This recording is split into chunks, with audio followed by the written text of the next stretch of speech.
ठीक।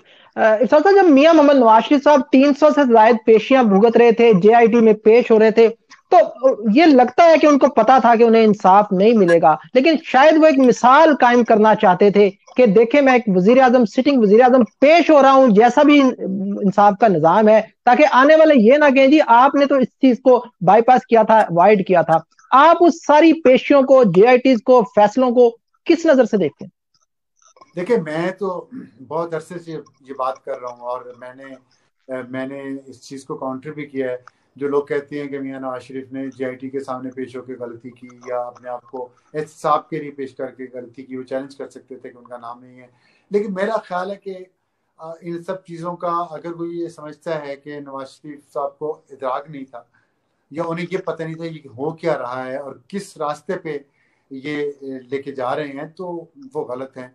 मियां नवाज शरीफ को ये सब पता था, और अब तो ये बातें खुल रही हैं, और वो समझ बूझ कर इस मुश्किल रास्ते पे चले। वो आसान रास्ते पे चल सकते थे, उनके पास ये ऑप्शन था, लेकिन उन्होंने नहीं किया। क्योंकि मैंने उन्हें खुद कहते ये सुना है, जब उन्हें ये राय दी जाती थी कि जी ये आसान रास्ता है, इस पे चलिए, जीटी रोड मुश्किल रास्ता है, मोटरवे पे बड़ी आसानी से गाड़ी चलती है, स्पीड भी अच्छी होती है, झटका भी नहीं लगता, तो उस पर चलें।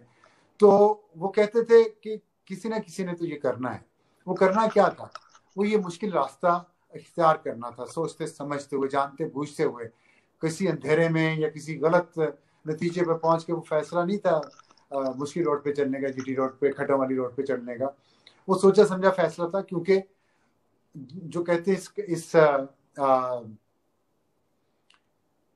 इस आग में से गुजर के किसी को दिखाना था, बड़े को, कि वो मैं गुजर गया हूं, अब आप लोग भी गुजरे।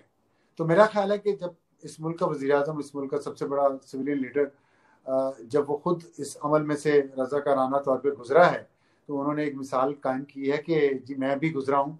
तो अब किसी की अना का, किसी की तकब्बर का ये अलामत नहीं होनी चाहिए कि मैं तो बहुत ताकतवर हूँ, मैं तो बहुत बड़े ओहदे पर हूँ, इसलिए मैं एहतसाब के इस आग के दरिया में से नहीं गुजरना चाहता। तो गुजरना पड़ेगा आप सबको, और गुजरना चाहिए भी।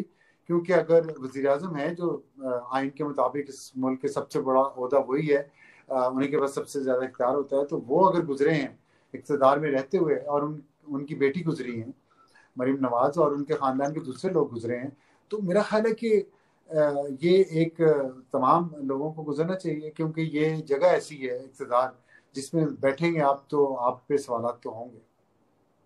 ठीक।